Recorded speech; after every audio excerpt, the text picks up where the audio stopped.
Welcome back to a Nas bonus episode. It's going to be a hit it or quit it segment on The Last of Us. In case you couldn't tell by our name, that only took us all of 2 seconds to come up with. Maybe. Just completely off the cuff, natural, no help to Yeah. each other at all.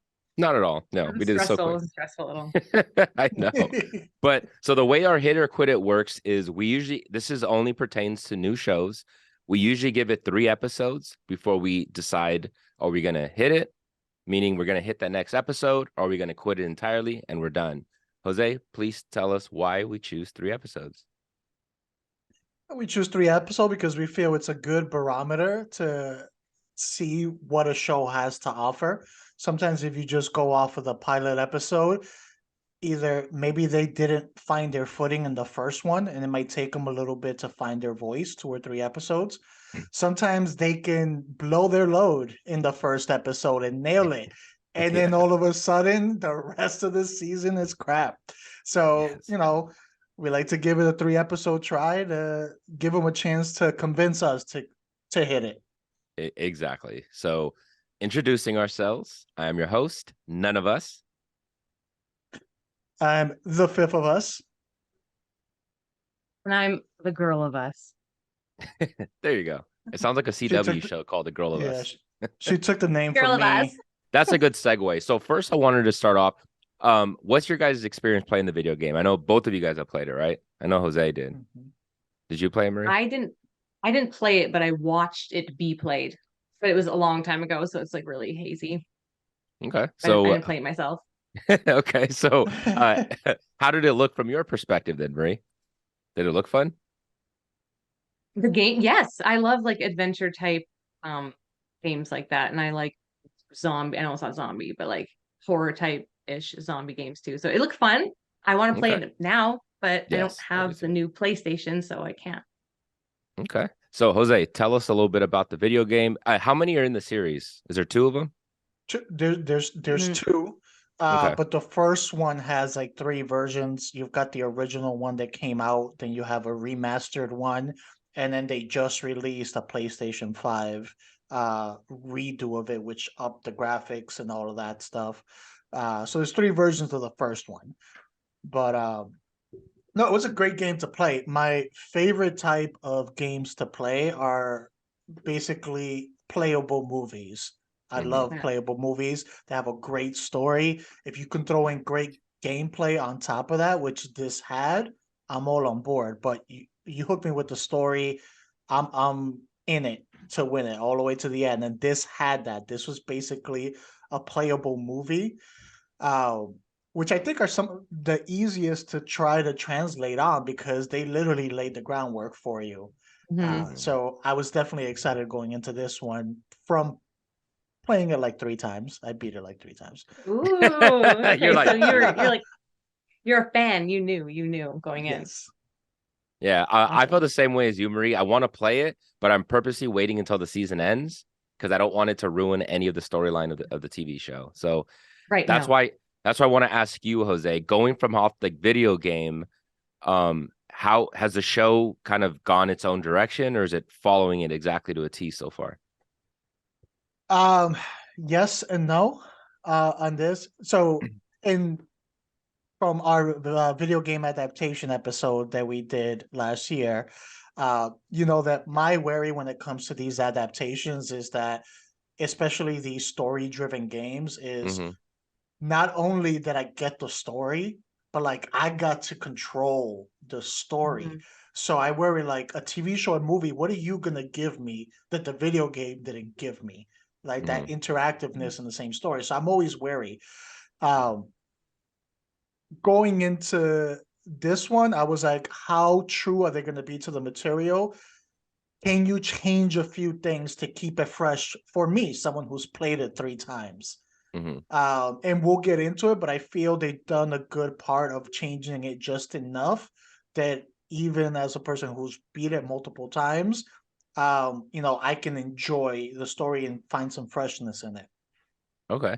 Have they given us more backstory behind some of the stuff that maybe the video game didn't? Like for instance, I know when I was reading about it, at least I think the first episode or whatnot, they mentioned about stepping on the I guess the fungi, and then it sort of sends. It's like a network where it sends it and informs the walking ones. I don't know what they're called, but was that in the game? You've seen like the hive mentality aspect of it. I mean the extremity, and we'll get into the extremity that the show is portraying it is a lot higher than what it was portrayed in the game. That whole hive mentality aspect of it. But no, the show does definitely dive deeper into some of the background, some of the what may have caused this and things. So it is spending more time getting into that than the game was. Okay, nice. Good. So how hyped were you guys? So Marie, how hyped were you when the show was coming out? First of all, that's what my name should have been. It should have been Fun Guy. God. Yeah. So, like, geez, how did it not? I wasn't like I wasn't overly hyped because I didn't really play it. Like if it was a different type of video game and that I was really passionate about, it would have been like, oh, but then also really scared. So I was like, I had like mediocre expectations for it. I was just kind of like, man, we'll see how it is. But Pedro Pascal was in it, so I was like, it's probably gonna be good. And there was such a hype around it, saying it was so true to the video game that it made me excited for it. So yeah, I was like hopeful going into it. So like a 5 out of 10 out of hype level? Maybe a 6, no, 7.3 out of 10. 7.3. Okay. All right. What about you, Jose? On the Richter scale, that's pretty powerful. Yeah. I went all over the place. When they first announced it, I was like, oh no, leave it alone. Yeah. Don't touch it. Really? Okay. And it's like, yeah, again, for the same reason. It's a great story as it is. What are you gonna give me? Like, what are you gonna add to it? So I was like, ugh. And then the casting news came out and they attached like Pedro Pascal. I'm like, ah, damn it, I like Pedro. All right, you're pulling me in a little bit. And then Bella Ramsey got attached, and I was a fan of her in Game of Thrones. I thought she was one of the most badass characters in there. So I'm like, oh, you're really pulling me in. Like that's a really good starting cast here. But then I was still hesitant again because my preconceived notions, but also the dumpster fire that WB Discovery has been. Over the last like year and a half, I'm like, how is that going to affect the production of this? Because, HBO Max is on the WB Discovery and they've been in shambles. So that I've been like flip-flopping between like, I'm really hyped, I'm really scared for like months before this came out. Yeah. I totally get it. I was pretty hyped for it, not because of the video game, but like I'm sort of a sucker for like good zombie type, content. These aren't really called zombies. Like what are they called? Is there a term for them in the video game? They like each have their individual names. Yeah. Right? Well, yeah, but they're just more infected than zombies, right? There's infected with this stuff. Yeah. And in the video game, isn't it more like spore based, like airborne? But they changed that a little bit because they didn't want the actors to wear gas masks all the time, which I think was a very smart choice. That would have been cumbersome. Yeah, this is more like like you said, infected human mutation, things like that. I mean, it's based off of a real fungus that really does mind control. I mean, it's ants and insects that it does it to. But there's a science behind it, which I think makes it even cooler because it's like, hey, if that escalates, we might have our own Last of Us. Yeah. I mean, I probably shouldn't sound so excited about that. I know. You're just looking around saying, oh, I can't wait to kill you guys if you guys get infected. I'm ready for my side quest. Let's go. I know. Yeah, when they did the casting of Pedro, I'm totally on board with Pedro, man. I haven't seen him do one bad performance yet, and nothing that I've seen.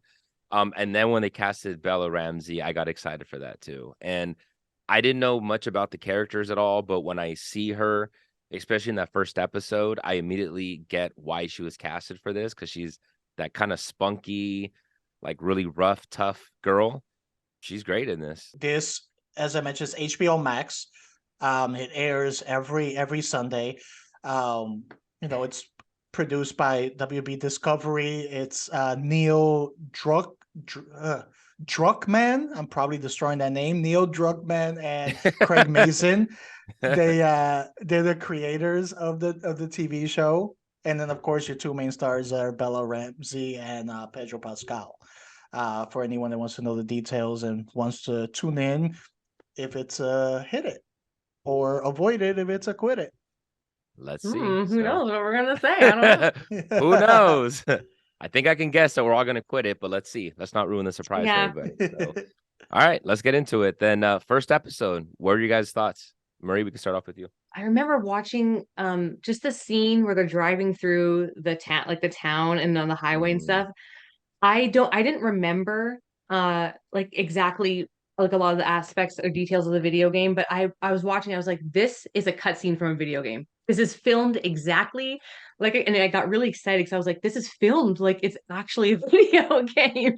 And then when I found out that when I saw the side by side of the car scene, I was just like, oh, I just got like goosebumps. I'm like, I'm so happy that they kept it so true to the game. Some people didn't like that. I've read that some people were like, well, why am I watching the show if it's the exact same as the video game? But I don't know. If you're like that in love with like a video game, you want it to be super true to it. But so that part of the episode was so good. And it was my favorite. And that is where I was really like, this is going to be good. The fact that they made it look like you're playing a video game sometimes. Yeah. That's my favorite part of it. Yeah. And I could even tell with some of that too, because I didn't play the video game, but you can tell the way that they shot it. You know, you can tell the camera was in the back seat. I knew right away looking at that shot, it feels like a video game, like exactly what you said. So that was pretty cool. They do a lot of that, like from behind, like the video game, like the person playing the video game is watching, so it's like you're involved in it. So they so many shots, like when they're on top of the rooftop in the second episode. I'm like, I guarantee this is a cutscene. And you see it the side by side. I'm like, like, okay, sorry. Yeah, no. They do a lot of that, and from the first episode, they nailed that. You know, I started remembering scenes. So they took certain lines directly out of the video game. They were like word for word, and they blended it very well. And then other ones were original lines for the show itself. And then, like, for example, that car scene, you guys are right. That's directly out of the video game when they're going through the town. But they did change some of the scenes that happened there. So there were certain things I was expecting, remembering, like, oh, this is when this happens. And they completely switched it. So, you know, as we know, there's a crash right at the beginning when they're going through the town. How they crashed and what caused them to crash is not the same as was in the video game. They fake it out like it's going to be like the video game, and then they didn't crash. And I was like, whoa, okay, that's different. And then something else happened that causes the crash. So they still got to the same endpoint, but they switched it enough that, you know, a veteran of the game still gets thrown off. Like, oh, that wasn't the way it's supposed to be. Yeah. So they did a great job of that. Right off the bat, I think the performances were strong. Like, you immediately get that relationship between Joel and his daughter. And you know, that quickly, you know, like, he loves his daughter. His daughter absolutely loves Joel to the ends of the earth. Like, she's willing to do anything for like her dad. Like, it was so natural. Yeah. It did. And when the first episode opens up, that first scene, and you see it takes place in the 70s, I think, and it's like that talk show where he's explaining about you know, the fungus that's eventually going to break off. I already knew right away. I'm like, this is amazing. Like, I was already hooked on the show, thinking this is going to be great. Like, it just has to be. And the deadpan from like the, you know, the host, you know, when he's talking to him, and the reality of it, where at first he's kind of making it comical and jokey until it gets very serious. And it's like, yes, that's good. The relationship, between Pedro and his daughter, that was so good with it. And you sympathize so quickly with her because you see her, you know, stealing money from him, and you think, you know, what's she going to do with this? Is she a bad girl? No, she takes it in town just to give him a gift. You establish that it's really showing the polar opposite between her and the Bella Ramsey character, right? Which is Ellie. Character's name is Ellie. So we only get a, like, maybe really it's just the pilot episode that we see of the daughter. You have one episode to get everything you need to know about this daughter, but they pack it in so cleanly, so that way it's more impactful. So by the time we do see Ellie, you see how she's literally the exact opposite, but you still see the soft, sweet spot that Pedro is going to eventually establish for her and why he's going to risk his life so much for her. So they did a good job with it. I mean, that first episode was solid. The way that they filmed it, the cinematography was really good. Even when they're driving through the town and you see the plane, it was so like anxiety, when you're watching it, like, oh my God, like the crash is going to happen. It was just really good. I loved it. Yeah. I think the subtleness also they included in there. Throughout the episode, first of all, that first scene that you were talking about, not in the game, fresh for the show, that whole beginning part. But as they're going through that first episode, just in the background, there's little things that are hinting like the world is going to crap right now. A little siren here, a little news in the background over here, little things hinting of what's going on, that things are escalating without the characters themselves being like, what's happening? Like, what's that? Not giving attention to it. So I thought that was really good that they did. And then the subtle way, again, I don't want to give it away for the audience in case they do decide to watch it, but at the very end of this episode, it's kind of an emotional callback to something that happened earlier. And it's like that parallel for the lead character, for Joel, of a previous situation. And it parallels so well and dictated how his actions change. And I thought that was so good by by the creators to kind of put that on screen in that way. Episode 2. Want to start us off, Jose? You want to start us off on this one? So this one we start with getting more background of what happened kind of beforehand. I think they also added the scene from the past here that wasn't in the game, where they go to consult with that lady about what's happening, and she basically just gives a very direct, no BS answer to him, which is usually not the answer you want to hear being in his position, but that's all new.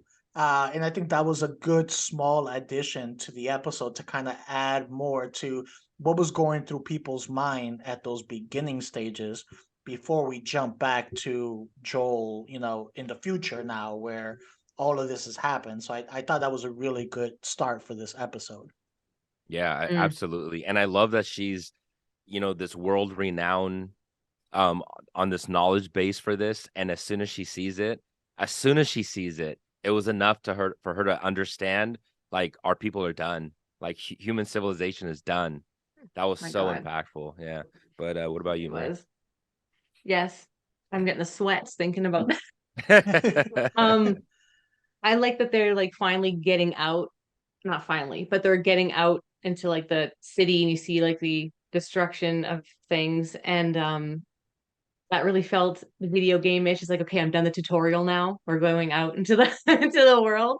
And I just that Anna Torv's performance at the end of that episode, I love that so much. Fringe alumni. Yeah. Fringe, yes, Fringe, I know. She was so good in that. And they changed stuff in it and people were a little bit mad about a scene because I think they were looking at it for what it wasn't intended to be. And I actually really like that scene that people are all up in arms about. I don't know if I should talk about it or not. Yeah, talk about it. Yeah, like they're like, oh, why is he kissing her? And I was like, I don't think that whatever we call him, how he's like goes and puts his mouth over her at the end. To me, it was almost like he recognized that she was infected. Because I don't know, because they're all like entwined, right? And it was almost like he was just like being like, hey, you're with us now, and that's how. And it was disgusting. So it was a pretty like good scene to have in there. But apparently people are mad because they're like, oh, the kiss scene. I'm like, dude, it's not a kiss scene. It's an it wasn't a kiss scene thing. That's it. Like, this is so ridiculous. What, there's some kind of eroticism now with fungi? Stupid. Well, what you can understand is because the way these are for the show, it's not like zombies where you get bitten and you're infected just like off the bite or like the saliva or anything like that. They're basically like putting the fungus into the other person. So like when they bite, those little tentacles are actually going into the other individual and infecting them and starting the spread from there. That's why you see in Ellie's arm, it looks like all these veins, like you see all these little wavy things. Those are that fungus that just kind of died off. It didn't survive inside of her in there. So it's not, and that's what that thing was doing. But they did change her death. And I think for the better, when you're playing a video game, a story, that can be 20, 30, 40 hours, sometimes even more for the story. You're trying to compact this into, this is what, 9 episodes, so give or take 9, 10 hours, because some are over. You got to compact all of that into that. In there's some things you got to cut out or you have to change up. So rather than introducing another external element in that scene that now you have to explain, which is going to take up more time, they keep the element that's already been introduced to us, which are these, this fungus, and then they make them the reason that things happen. And just it saves themselves a lot of time and it fits with the story. Yeah. Just curious, how does she die in the video game? Think like a militia. Like an outside militia comes searching, and she ends up facing off against them, sacrificing herself, knowing she's not going to survive that, so that they can get away. So rather than introducing now militias that live outside of the QZ zone, just this is a better way. They introduced the whole hive mentality thing, so then that worked. Okay. Which, by the way, I think it was pretty badass how they introduced the clickers when they're like in that thing, and all of a sudden you hear the shriek, that shriek in the background, and it's like, it's the clickers. And like, I thought that was so cool. So good. Yeah, they look so good. I love that they kept the original voice actor for it. Like in the video game, it's the same voice actor does it in the show, and I just love that aspect. And they look so good. Like the makeup and the effects are really good too. I gotta say this though, like watching this, sometimes my video game mentality, like I go back to when I'm playing it. So you just pick up the controller as you're watching? Yeah. I tried. I wasn't changing anything. But no, when they're like running through there and Joel's like shooting at them, the video game mentality kicks in. I'm like, yo, Joel, ammo is limited. Watch those bullets, all right? Who knows when you're going to be able to pick up more bullets? Because in the game, ammo is a premium, and he's just shooting them like he's got a whole armory with him. He don't care. He's like a stormtrooper. He's just firing all over the place. All right. So for me, I don't have anything to base it off of, so I'm just kind of watching all this fresh. So I'm just taking the story as it is. So I don't know how she dies, obviously in the video game, but it was sad. It was sad to watch. I can tell, when they walked into like that, what is it, like a library? I think it was, right? Where it's kind of flooded.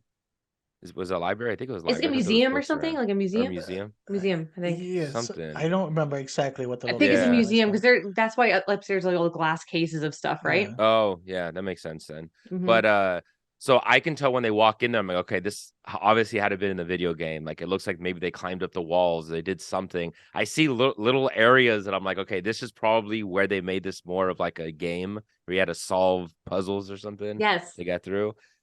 So that stuff's cool. So I get enough hints of that, but overall I get to watch this fresh because I don't have any preconceived notions of what they're supposed to be doing or not. So I'm just taking it all for what it is. They're giving me enough information that I feel like well fed in a certain way. You know what I mean? I kind of know where the story's going, but not enough to predict what's going to happen. So good stuff. But episode 3. So to get into episode 3 was probably my favorite so far. I just like when they had Nick Offerman in this, like I thought, okay, spoiler alert. So this is going to be a really spoiler alert one because this one just came out, but I thought he was going to be a regular in the show. I thought he was. I don't know if his character died in the video game or not, but when they had him this whole episode, I thought he just crushed this. I was so fascinated by his character, and he was so deep. It was so emotional, and his acting was just so stupendous in this. And the ending was so sad. Oh my God, it was so sad. Marie, let's start off. That episode is probably one of my most favorite episodes of any TV show I've ever seen in my life. To me, It was one of the most realistic depictions of love I've ever seen in anything. So I was just like losing it like the whole time. Mhm. And Nick Offerman was so natural. I was like, you know what? I'm not looking at you like Ron Swanson right now. Like No, yeah. seriously, it just was Mm-mm. so um I think that in the video game that you don't see his partner, you don't see Frank, and they really change that up, right? Like Jose, is it more of like a volatile relationship? It wasn't so absolutely wonderful. Yeah, this is the highest level of deviation from the game was in this Hmm. episode out of all the three, which is why it's the first episode to kind of be polarizing, where some people started being like, "Oh, I don't know why they do this," while other people loved it. While the first Hmm. two, everyone seemed to be in consensus. So this one, so I mean, I loved the change. Bill, Alferman's character in the game, uh, he's not a very likable character at all. So they did a good job of humanizing him. You know, how he starts off all cranky on stuff in this episode. That's how he Loved is it. in the game, just in general, at all. Not likable at all. Usually that part is just, all right, let's get through this and get to the next part of the game. And then Frank, Marie, you are correct. He doesn't appear in it alive uh in the game. Oh, Spoiler okay, yeah. alert. Hmm. Spoiler alert. They find him having hung himself, and he left a note basically saying, "I'd rather kill myself than live another second with you," with Bill, because that's Wow. how miserable Bill was. So they completely changed it. So it's the same characters, but they humanize Bill a little bit more. They showed that even though he started off that way, you know, finding someone that he loved and loved him back and then living their lives together, you know, it just chipped away at all of that like crust and all that Yeah. wall that he had put up, that, you know, it was that alone.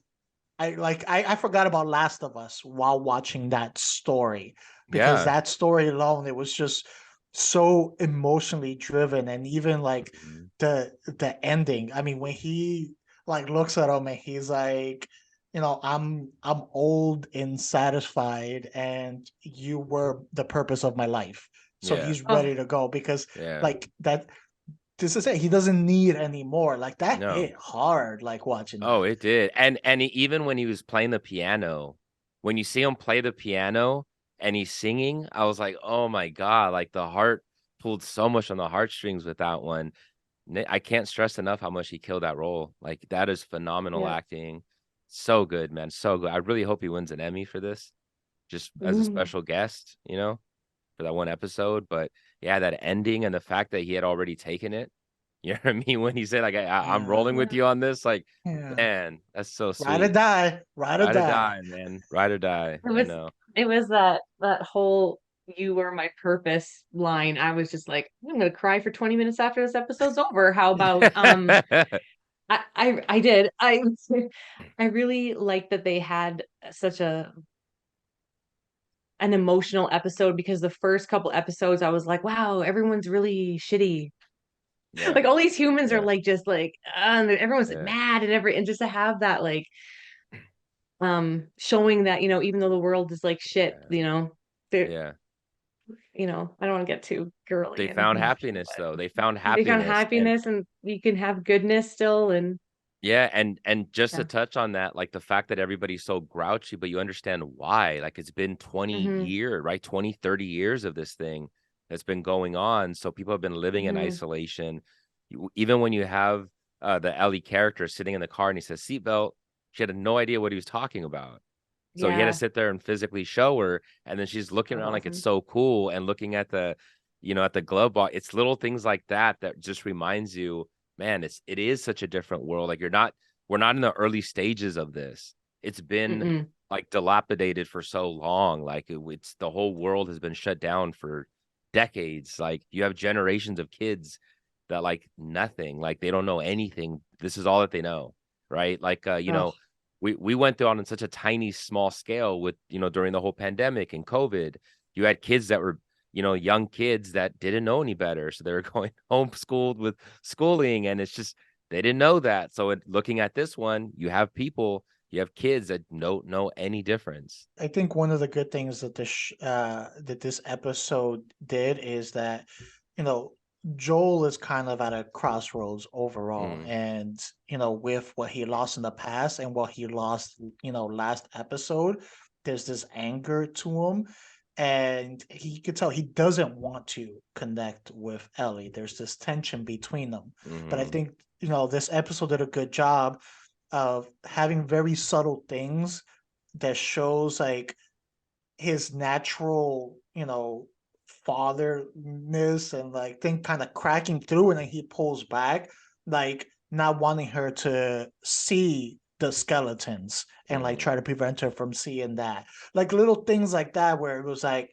as much as he's trying, he's starting to care. And I think they're doing a good job in this episode. They did a good job in this episode without being overly in your face about it, and just kind of being subtle about that. We've come to the best part of this episode, our episode. Guys, are you gonna hit it or are you gonna quit it? I'm hitting it all the way, man. I'm hitting it pretty hard. I mean, it's a little different with a show based on something already, that you don't have that urgency if you know what's coming. Like you kind of know the outline of the show because you've already like know about the video games. So there's that urgency for the next episode as much. But then there's also like, well, how close to the video game are they going to make this? And there's that. But I'm hitting it. I'm hitting it. It's on the Richter scale. How hard I'm hitting it. All right. It's on the Richter scale. What about you, Jose? I'm hitting it, and then I'm gonna find a time machine to go back in time so I can hit it again. You wanted to hit it back to back time. That's good. Yeah. Damn. That's you good. Hit it so good. You want to hit it twice. All right. I'm gonna quit it. I think I'm done. That's it. The show's already peaked. Not gonna get any better than this. No, I'm kidding. I mean, how did they follow that episode? I don't know. Yeah, it's hard. Yeah, exactly. But no, I'm definitely hitting it. The thing that I appreciate about this episode too, because I'm always a fan of when you have a show and sometimes you do like a one-off, where they'll kind of give you like a very different storyline. Like, remember Jose, Mythic Quest would sometimes do that. They have like an episode that's different and doesn't follow your storyline A. When they do that so well, I really, really appreciate those episodes because it feels like almost like a short film. It's like it's its own internal little bubble, and that's it. We never come back to the characters. They exist for only that episode, but it's like a short film. So with this one, I appreciated it. I don't know if we're gonna get any more of these down the line. I hope we do, because it'd be nice to see other people's story kind of being told in just a one episode arc. So I do and I don't. If I do, because this was so good, and like Mythic Quest has done it like twice that you mentioned, and they were both good. But I've also seen it go really bad because like The Walking Dead came to rely on that, especially in the later seasons. And it was one of the things that killed the show, because it would stretch everything out because they would rely too much on these like one-offs that wouldn't progress the main story. So I do hope we get more, but I hope that they pick and choose the right spots to do it. Let us know in the comment section. Are you guys hitting it or quitting it? What do you guys think so far? Let us know some of the best stuff. Final question for you guys before I close this out. What's one thing that you felt like the show could improve better on? What's one thing that maybe didn't necessarily hit the mark? I am so far finding nothing endearing about Ellie or Bella Ramsey as Ellie right now. I want to see her soften up faster, because right now I don't care if she dies or not. She's too rigid in every way, and I'm just like getting annoyed by her a little bit. Fair enough. She's doing a good job, but I like when give me something endearing about her so I care about her more. That's all. Yeah. Fair enough. Okay. Jose? Yeah, and this would be just grasping at straws. If anything, that we missed out of the change that happened with the whole Bill scenario and all of that, is in the game during that part when they were with Bill, we get some really cool action sequences, with the fungus coming after them and all of that. we missed out on that to get this. While this is amazing, but again, that's scratching at straws. We'll have plenty of more opportunities to get that. But if I had to point out anything, it would be we did miss out on some like cool sequences. Got it. Okay. But we don't know that.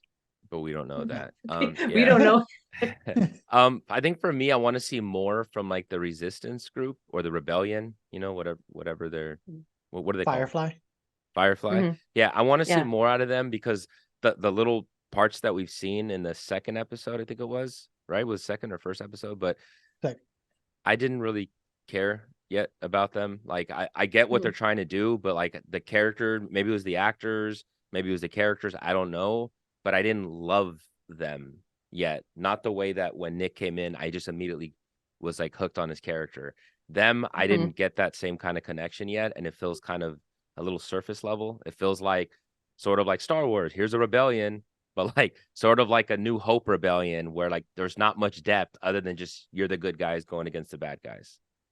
I want to see a little more depth. I want to see more layers. But other than that, please like, subscribe, comment, share on our YouTube channel, Not a Strong Start. You can listen to us to anywhere you listen to your podcast. You can follow us on Instagram and Twitter at Not a Strong Start. I'm your host, None of Us. You can follow me at King_Sangre. I'm the fifth of us, and you can find me at This Is Me Nombre on IG. And I'm the girl of us, and you can follow me and find me at Marie Plays It All on Instagram. Yep, where you also drop new episodes for your show. Marie Plays It All every Wednesday. Yes. And lots of video game stuff. So if you're into Last of Us video game, I do video game stuff. So check it out. Whoop, whoop. There you go. Now we got to watch you doing the Last of Us video game. Add that to the. Oh, yeah. Yep. I'll do it. Okay. Wrap it up.